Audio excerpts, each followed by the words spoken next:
Et bonjour à tous, on se retrouve aujourd'hui pour une nouvelle vidéo bilan pour le portefeuille boursier pour le mois de juin 2025. On va également dans cette vidéo faire un petit point sur le cas Évolution AB que j'ai dans mon portefeuille, qui est un petit peu le dossier en souffrance, et on va regarder quelles sont les nouvelles récentes sur cette entreprise et ce que l'on fait avec ça. On va attaquer tout de suite. Avant de démarrer, je vous rappelle que je ne suis pas conseiller financier. Mes vidéos sont uniquement à but pédagogique afin de partager mon expérience dans l'investissement. Je ne fournis pas de conseils en placement financier ou de conseils d'achat ou vente d'actions et chacun reste responsable de ses investissements. Alors au niveau du portefeuille, la répartition n'a pas beaucoup évolué sur le mois précédent. On a quand même une petite baisse de la partie actions qui passe maintenant à 78% du portefeuille et pour les ETF ETC, on passe à 22%. Au niveau des actions, on est maintenant à 80% côté US et côté Europe à 19%. Donc là, ça augmente doucement mais sûrement. Avec mes achats réguliers que je fais sur Novo Nordisk et Evolution. Et puis la dynamique sur Evolution, on va le voir tout à l'heure, a un peu changé. Donc ça permet de booster un petit peu la partie CTO Europe sur le portefeuille. Donc ça, c'est pas mal. Au niveau des dépôts transactions dividendes, qu'est-ce qui s'est passé ce mois-ci? Donc j'ai fait un dépôt de 1240 euros à peu près, hein, donc je continue sur une tendance assez plus faible que le premier trimestre où j'avais assez chargé, hein, surtout, surtout en avril également, début du second semestre avec la grosse baisse qu'on avait eue sur les marchés, j'en avais pas mal profité. Du coup là, mai-juin, c'est plutôt calme, donc 1240 euros. Côté dividende, c'était très très calme, c'est le moins qu'on puisse dire, avec 20 euros seulement. Et du coup, au niveau de l'activité du portefeuille, qu'est-ce qu'on a eu? Donc début juin, on a eu les dividendes de Visa avec 6,49 $. On a ensuite fait donc deux achats d'actions, donc 6 actions début juin à hauteur de 645 SEC. Et puis mi-juin également, où j'ai racheté 4 actions supplémentaires à hauteur de 719 couronnes pour accompagner un petit peu la hausse. Donc là, voilà, plus 10 actions sur ce mois-ci, sur Evolution. On a ensuite fait donc l'achat début juin de l'ETF Vanguard FTSE All World, que j'augmente, que j'achète tous les mois. On a eu ensuite pas mal de dividendes, donc Kinsale à hauteur de 1,5 $, Microsoft 6,6 $. On a, bon, ça ensuite c'est le benchmark, mes achats virtuels pour comparer, faire ma comparaison. Si je mettais exactement le même montant que je mets en stock picking tous les mois, si je le mettais ça sur un MSCI World, qu'est-ce que ça donnerait? Donc après on verra ça dans la partie performance. Côté dividende, on continue mi-juin avec Alphabet qui m'a versé 2,94 $. C'est vraiment énorme. Donc mes achats. Ensuite BlackRock 10 $, 10,40 $. Ça c'est un peu mieux le 23 juin. Et puis c'était à peu près tout pour juin. Et donc là je fais la vidéo tout début juillet. Donc qu'est-ce qu'on a eu début juillet? On a eu déjà versement du dividende. Donc ça va être à peu près la seule chose que je vais avoir ce mois-ci en termes de dividende. Également, fin de mois dernier, j'aurais dû avoir mes dividendes de mon ETF All World, mais de Jérôme, elle ne les a pas encore versés, donc je devrais avoir 30 ou 40 euros en plus de dividendes ce mois-ci. Du coup, j'ai eu ADP qui m'a versé 9,24 $ et Nvidia, 27 actions, hein, qui m'a versé 0,27 $. Donc le début de la richesse grâce à Nvidia. Voilà, donc il ne s'est pas passé grand chose, hein, comme vous pouvez le voir sur le mois précédent. À part mes deux achats sur Evolution, c'est à peu près tout. Encore une fois, le marché est quand même assez fortement valorisé, je trouve, en tout cas pour mes actions que j'ai en portefeuille. Donc j'ai pas trouvé vraiment de dossier à racheter, en tout cas de mon côté US. Donc pour l'instant, j'ai rien fait de particulier. Je suis pas sûr que juillet ça va beaucoup changer également, mais bon, on va voir, hein, c'est que le début du mois. On sait jamais, on aura peut-être des opportunités. Côté position, du coup, qu'est-ce qu'on a ce mois-ci? Donc en top position, on a toujours Amazon, hein, qui n'a pas bougé, 11,60% du portefeuille. Deuxième position, là ça a pas mal changé. Nvidia a bien augmenté, l'action a bien pris ce mois-ci. Du coup, elle est passée de 5e position à 2e position du portefeuille, maintenant à hauteur de 8,3%. Du coup, Kinsale est maintenant à hauteur de 8,2% pour compléter le podium. Celsius également a bien boosté au mois de juin, donc on est passé Elle était à 7% du portefeuille, maintenant elle représente 8% du portefeuille action. Donc elle est bientôt au niveau. Je crois qu'en termes en valeur absolue, j'ai dans un mouchoir de poche, hein, j'ai Microsoft, Celsius et ouais, non, ou Nvidia, Kinsale, Celsius.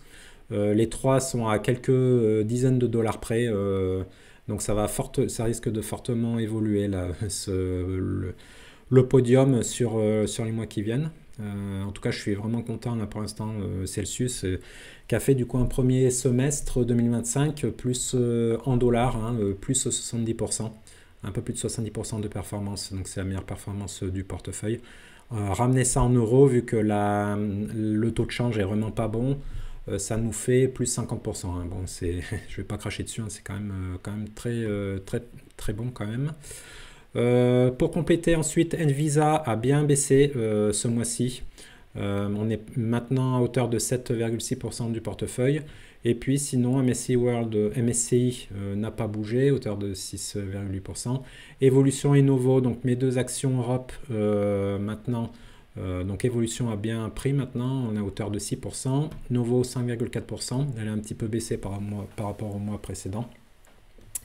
Et puis O'Reilly aussi n'a pas fait grand chose ce mois-ci, 8,2%. Et ensuite le reste ça n'a pas beaucoup bougé. Alphabet, alors que les autres techs comme Amazon et Microsoft ont bien augmenté ce mois-ci, Alphabet tourne toujours à hauteur de 170 ou 175 dollars. Il ne se passe pas grand chose.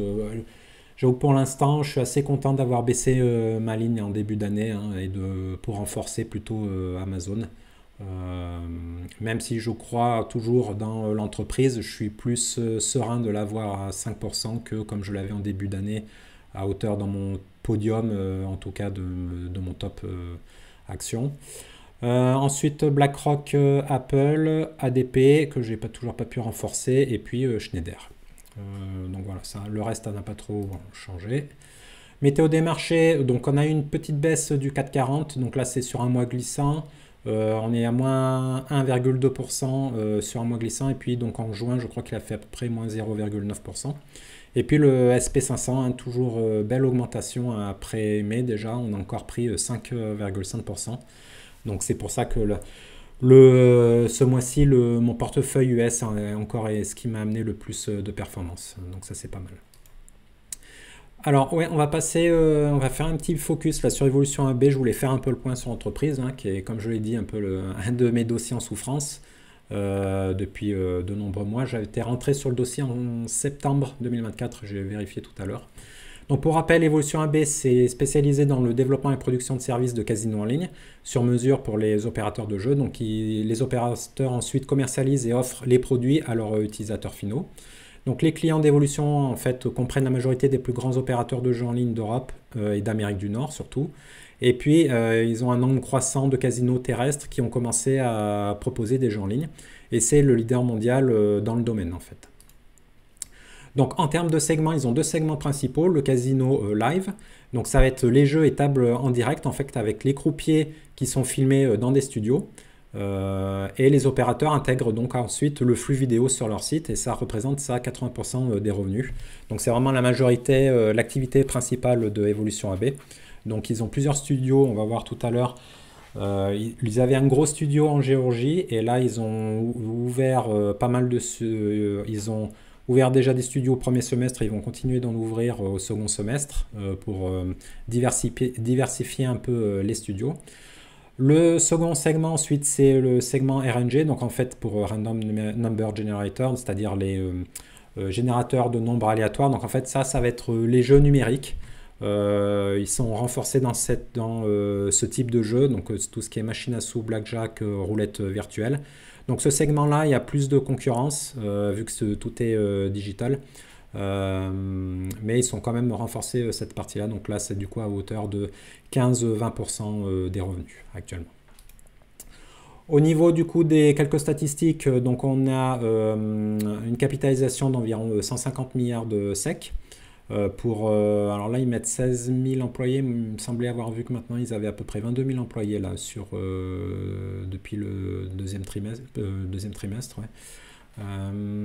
Au niveau des marges, donc on a des marges, on voit qu'on On est sur une entreprise qui travaille surtout dans le numérique, hein, avec des marges allant de marge nette, on est à 55%, marge de free cash flow, on est à 58%, on a marge opérationnelle à 63%, on est vraiment des marges très très importantes. Au niveau de la rentabilité, pareil, on tourne entre 25 et 34% de rentabilité, donc c'est pour ça que c'était considéré comme une entreprise dite qualité, hein, avec des fortes marges, des fortes rentabilités, une décroissance qui était jusqu'à maintenant quand même assez importante, hein.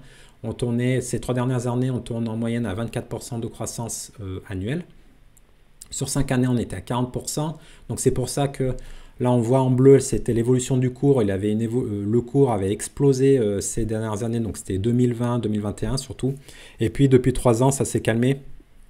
Ça a même bien dégonflé parce qu'ils ont eu pas mal de soucis. On va voir ça dans un instant. Et du coup, ça fait qu'actuellement, donc on a eu au dernier trimestre, les derniers résultats, c'était en avril, ils ont été particulièrement mauvais. Et du coup, l'action avait baissé d'environ 15%.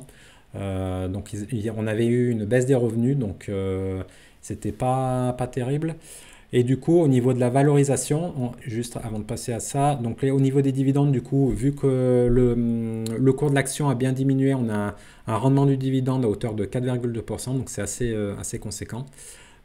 Et en termes de valorisation, du coup, on a actuellement un ratio PE, donc prix sur bénéfice de 11, donc c'est vraiment faible, et prix sur free cash flow à 10. Donc on est vraiment sur des niveaux extrêmement bas. Au niveau de la droite de régression, là j'ai mis une copie d'écran, c'est un indicateur que j'aime assez pour regarder un petit peu la valorisation. Donc il faudra que je fasse une vidéo sur ça un jour. Là. Je voudrais faire une série de vidéos là, sur les différents types de méthodes de valorisation. Donc la droite de régression, en fait, c'est modélise, en utilisant les données, c'est une modélisation statistique. À partir des données du cours de l'action, on fait une modélisation linéaire de l'action. Donc en fait, ça va permettre de modéliser la tendance long terme de l'action. Et donc là, on voit le trait en noir au milieu, c'est le prix, la valeur intrinsèque de l'action basée sur ce modèle linéaire. Et donc là, en fait, on voit qu'on a une grosse sous-évaluation du prix actuellement par rapport à son prix intrinsèque. Les autres lignes, là, en fait, c'est les déviations standards. Donc en fait, généralement, normalement, le prix de l'action évolue à 95% du temps entre les plus et moins 2 sigma, c'est-à-dire sigma c'est déviation standard. Et donc là on voit que le cours actuellement est en dessous de moins 2 sigma, c'est-à-dire qu'elle est vraiment basée sur cette méthode de régression statistique, en tout cas elle est sous-valorisée. Voilà. Donc quelques infos principales, quelques rappels. Donc pourquoi l'action est à ces niveaux aussi faibles actuellement? Il y a trois raisons principales. L'année dernière, ils avaient une grève dans les studios en Géorgie, qui était leur studio principal. Donc là, actuellement, maintenant, la situation est complètement revenue à la normale. Ils ont fait aussi un appel à une société externe pour faire un audit pour vérifier que tout était OK. Au niveau, depuis plusieurs trimestres aussi, ça c'est un des gros points noirs. Ils ont des cyberattaques et fraudes sur leur partie Asie, qui a entraîné une stabilité de revenus. Donc ça, c'est pas terrible. Pour moi, ça, c'est le point important qui va être à suivre lors des prochains résultats, donc qui sont dans une dizaine de jours. C'est pour ça aussi que j'ai fait une vidéo sur l'action, parce que là, on va avoir les résultats dans 10 jours. Ça va être intéressant à suivre. Et donc ça, pour moi, ça, c'est le point qui est assez embêtant. Donc, ils mettent en place des contre-mesures là depuis plusieurs trimestres. On va voir comment ça va se passer là sur du coup le deuxième trimestre. On va voir ce qu'ils vont nous annoncer sur ça. Enfin, des mesures de ring, ce qu'ils appellent ring fencing. Donc en fait, c'est confiner les offres pour chaque marché local spécifiquement. Parce que Evolution AB a fait le choix de passer de plus en plus sur les marchés régulés quand les pays mettent en place cette offre. Parce que jusqu'à maintenant, une partie de l'offre, en fait, dans les différents pays, c'était les marchés non régulés. Du coup, dans ce type d'offre, les marges sont plus élevées. Mais donc là, ils ont fait le choix, et je trouve que c'est une bonne chose, de passer le plus possible sur les marchés régulés quand les différents pays sont en train de mettre en place ça. Donc à court terme, ça réduit les marges, mais les fondations vont être plus saines après pour la croissance future. en travaillant avec les régulateurs et les opérateurs officiels de chaque pays. Et du coup, ces mesures de ring fencing, c'est-à-dire qu'ils mettent vraiment en place, ils font le contrôle que pour chaque pays, les utilisateurs ne puissent accéder uniquement aux jeux qui sont autorisés dans le pays. Du coup, ça empiète un petit peu sur les marges et les revenus et la rentabilité du groupe. Côté de point de vue un peu plus positif, donc ils ont continué à ouvrir et à étendre les studios cette année, donc ouverture en Roumanie, Colombie, Brésil. Ils ont ouvert ça en début d'année, Brésil et Philippines. Le Brésil a démarré un peu plus lentement que prévu, là, c'est ce qu'il disait au dernier trimestre. Donc on va voir là si ça a enfin accéléré.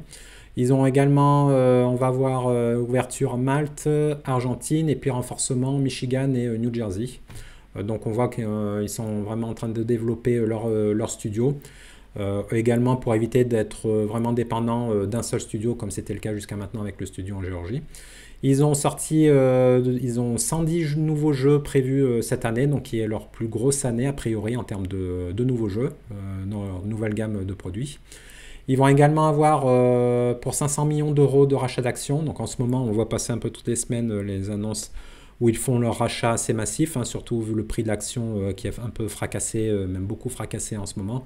Donc ils en profitent pour faire les rachats d'actions. Donc ça, c'est une bonne allocation du capital, je trouve. Et puis une petite information intéressante, il y a quelques jours, le CEO en fait a acheté l'équivalent de 2 ans de salaire d'actions Evolution AB. Donc quand le marché, du coup, ça fait monter l'action du cours de, je crois, c'était 10% suite à cette annonce.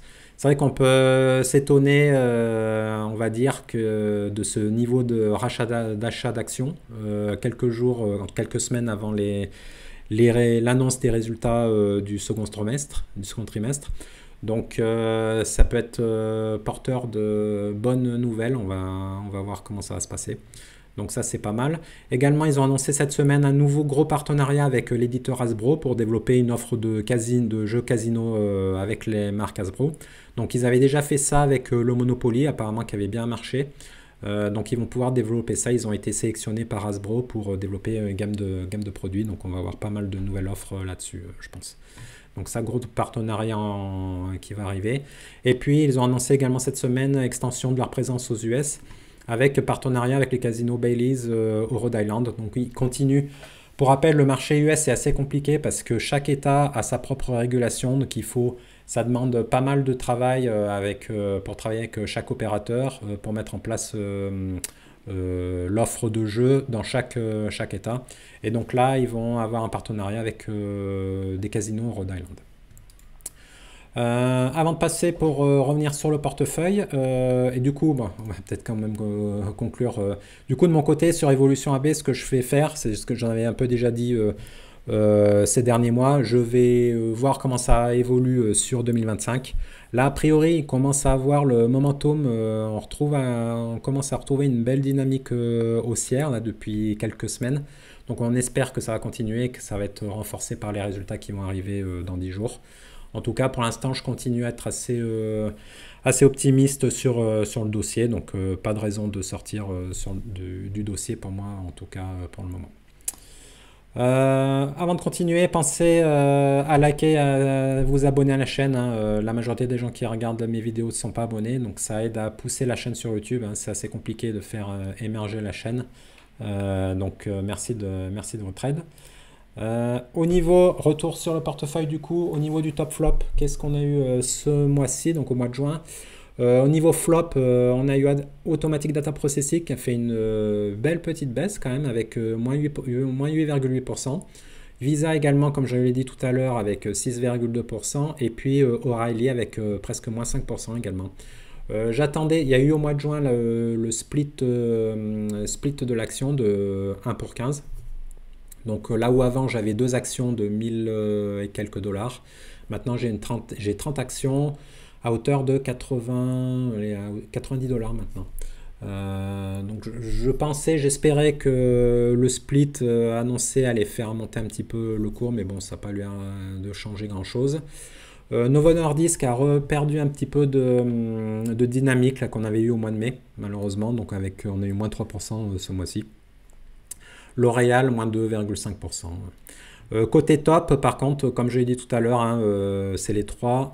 Celsius, plus 17%, qui a vraiment cartonné.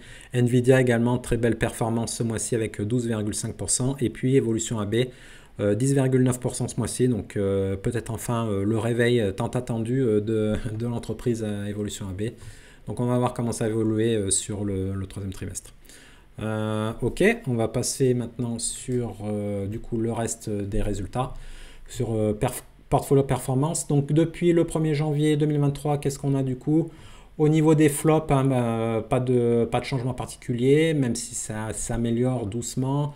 Novo Nordisk, moins 15%. Evolution, maintenant, on est à moins 11%. Hein, donc, petit à petit, hein, on récupère. Donc, ça, c'est pas mal. On est maintenant en prix de revient à hauteur de prix d'achat 77. Alors, je crois que c'est 900 et quelques couronnes. Et là, la cotation est à 750 couronnes suédoises.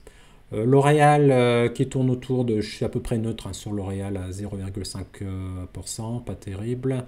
Le Vanguard réaugmente légèrement à 1,9%. Kinsale, pareil, on revient doucement au prix où on était pré-résultat, hein, puisque pour rappel, elle avait eu un mauvais trimestre également, donc elle avait perdu 10%. Et donc là, on revient une fois de plus, lentement mais sûrement, au niveau du cours, donc presque les 500. Là, pour l'instant, on est à 476 $. Ensuite, MSCI, Alphabet, qui passe au-dessus des 10%. Donc là, c'est encore une fois, et ça a une grosse importance, c'est la performance passée en euros. Quand on regarde la performance, je vais pas montrer ça dans un instant, quand on regarde la performance du portefeuille US en dollars, on n'est pas du tout sur les mêmes niveaux. Là, le taux de change fait vraiment mal. Par contre, bon, si on peut espérer un retour du taux de change euro-dollar sous les 1,1 par exemple, ce serait pas mal, ça boosterait pas mal le portefeuille sur le second semestre. Mais bon, on va voir comment ça évolue. L'ETF SP500, 10,5%. Amazon qui reprend des couleurs. Là, je suis assez content d'avoir renforcé là, lors de la grosse chute. Et donc là, on est à 220 $. Hein, donc c'est pas mal et elle devrait continuer. J'espère sur cette lancée hein, vers les 240, 260 $. Il n'y a pas de raison. Elle était assez faiblement valorisée hein, quand on regardait ses ratios de prix sur Operating Free Cash Flow. Elle avait une valorisation quand même assez faible. Nvidia, 15% de performance, c'est bien. Le benchmark, donc on est maintenant à 16% de performance, hein, c'est vraiment pas mal. Hein. On voit vraiment la puissance du DCA. Donc pour rappel, ça c'est la simulation que je fais tous les mois. Donc si j'achetais tous les mois les mêmes montants que je mets en stock picking, j'aurais une performance de 16% de plus-value. Avec le MSCI World. Au-dessus de ça, du coup, j'ai toujours Apple qui est à 18%. Je regardais ça là, du coup hier. En fait, Apple, c'est une de mes pires performances depuis le début d'année. Hein. On voit que là, depuis le début d'année, elle est bien chutée. En prenant en compte le taux de change, je suis à moins 23% sur le cours. Donc là, elle est sur la rampe de lancement hein, pour être éjectée du portefeuille. J'en avais déjà parlé. Bon, là, je suis content quand même. Elle remonte à 213 $, mais pour l'instant, ils n'ont pas annoncé de produits révolutionnaires qui devraient amener une nouvelle croissance, des nouveaux relais de croissance, malheureusement.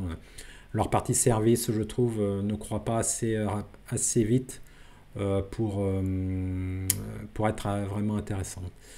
O'Reilly, toujours à 24% de performance. Microsoft, maintenant on passe au-dessus des 30%, 33%, très bien. Automatic Data Processing, toujours à 34%. Je n'ai pas renforcé. Visa, elle est tombée à 34%. Et puis le top 3 maintenant, BlackRock qui est passé à plus de 50% de performance. Celsius, 52% en euros avec le taux de change. Et Schneider à 68%. Donc là on voit typiquement Celsius 52% de performance et si je regarde directement sur mon portefeuille US, on voit les performances où j'ai pas une seule ligne en dessous de 10%, même mon cuivre est à 10% de performance. Au niveau action, ma moins bonne performance maintenant, c'est Alphabet à 16%. Donc on voit vraiment l'impact du taux de change, hein. On voit vraiment les niveaux sont quand même assez différents. BlackRock qui est à 66% et puis Celsius à plus de 73% de performance. Espérons que, ouais, comme je l'ai dit, le taux de change devienne plus intéressant pour nous au niveau de la performance générale du portefeuille. Du coup, portefeuille capital investi maintenant 50 700 euros pour un total de valorisation de 57 300. Donc on est à plus de 6 000 euros de gain en capital. Au niveau de la performance côté Europe, du coup en juin, 2,1% de croissance. Là, je suis très content. Depuis 3 mois, là, j'ai enfin une bonne dynamique sur mon portefeuille Europe, donc c'est cool. Donc 2,1% pour juin. Là, pour l'instant, tout début juillet, on est à 1,1. Alors que l'Eurostoxx 600 a fait moins 1,3 et il est toujours à 0 pour le mois de juillet. Côté CTO US, on avait fait plus 1,9 contre 1% pour le SP500. Donc on bat depuis le début d'année, on bat le SP500. Et juillet, bon, ça vient de démarrer, 1,2 contre 1,3 pour le benchmark. Et du coup, côté portefeuille complet, en juin, on a fait plus 1,9% contre mes benchmarks 0,7 et 1%. Donc, et puis juillet, 1,2. Donc pour l'instant, on bat les benchmarks, donc c'est cool, on récupère un petit peu. Et du coup, au global, mon taux de rendement pondéré dans le temps, je suis maintenant à 46,3% depuis le 1er janvier 2023, donc très content de la performance. Donc je suis au niveau maintenant du MSCI World. Petit à petit, on revient grignoter, et puis donc le but, encore une fois, c'est de dépasser mes benchmarks, que sont le FTSE All World, qui est lui à 43%, et le World, donc pays développé, qui est à 46%. L'idée, c'est de pouvoir surperformer chaque année d'à peu près au moins 1% mes benchmarks. 1%, si on arrive à faire ça tous les ans sur le très long terme, ça va faire une belle différence. Pour l'instant, en tout cas, malgré ma très mauvaise performance sur mon portefeuille Europe, j'ai réussi à maintenir les mêmes niveaux que les benchmarks, donc je suis assez content. Et si maintenant on a enfin une dynamique haussière sur mon pilier Europe, on peut espérer pouvoir dépasser ces benchmarks. Voilà, c'est à peu près tout pour le bilan. Courant juillet, je devrais avoir une seule vidéo, ça va être les vacances, hein, et puis il n'y a pas beaucoup de spectateurs non plus sur YouTube. Donc je devrais faire une vidéo soit la semaine prochaine, soit dans 2 semaines sur le bilan du second semestre pour tous mes investissements, donc où je parle également de ma partie crowdlending, qui est mon second gros pilier. Et puis pour le bilan du portefeuille, on se retrouve en fin de mois de juillet. Je vous souhaite de bons investissements, de bonnes vacances et à bientôt. Au revoir.